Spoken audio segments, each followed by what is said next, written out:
Müsəlmanlara qarşı yönələn aqressiv ritorika əksər media qurumlarında ifadə azadlığı adı altında tirajlanır.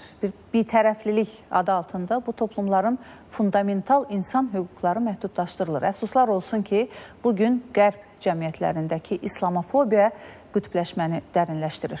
İslamofobiya qərəzin ifşa olunması, stigmaların dağıdılması mövzusuna həsr olunan beynəlxalq konferansın sonuncu günündə vacib və həssas mövzular diqqət mərkəzində olub. Ətraflı əməkdaşımız Mələk İnqilablı'nın sujetində.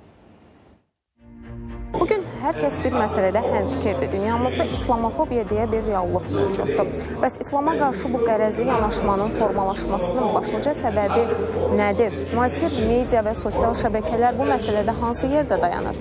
Gənclərin islamofobiyaya qarşı mübarizədə rolu nədən ibarətdir? İslamofobiya qərəzin ifşa olunması, stigmaların dağıdılması mövzusundakı beynəlxalq konferansın son günündə bu və digər məsələlər ətrafında geniş müzakirələr baş tutdu.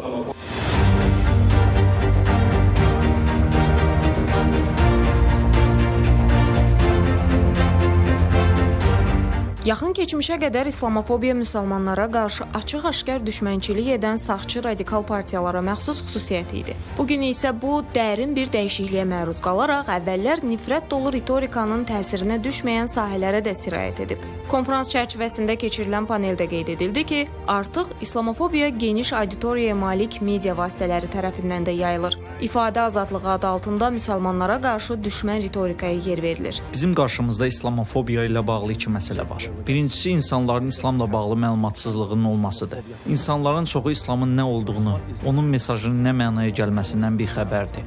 Ona görə də biz insanlara daha çox informasiya çatdırmalıyıq. İslamla bağlı doğru məlumatları verməliyik. Məsələn, onlar bilməlidir ki, Azərbaycan kimi necə gözəl müsəlman ölkələri var. İkinci məsələ isə mənə görə daha təhlükəlidir.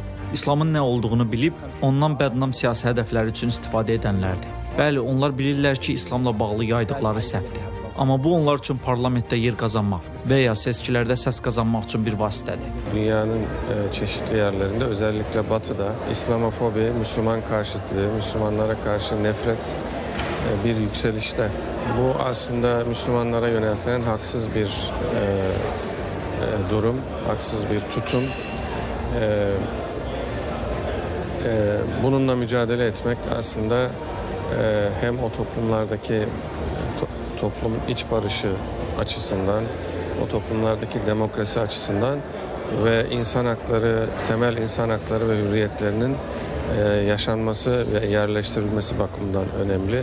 Din heç zaman nifrət və parçalanma vasitəsi olmamalıdır. Bugün qərb cəmiyyətlərində artan islamofobiya təkcə şəxsi nifrət və ya ayrı-ayrı hadisələrlə məhdudlaşmır. Bir sıra ölkələrdə anti-islam əhval-ruhiyyəsi hətta qanunvericilik səviyyəsində də özünü göstərir. Beləliklə, beynəlxalq konferansın nəticəsi göstərdi ki, artıq bu tədbir daimi platformaya çevrilib. Biz bizim tərəfdaşlarla birgə praktik addımlar haqqında düşünmüşük, birgə araşdırmalar, konferanslar təkcə Azərbaycanda yox, Azərbaycanın xaricində bəzi təhsil məsələlər müzakirə olunub, İslamofobiya bağlı kursların təşkili və s.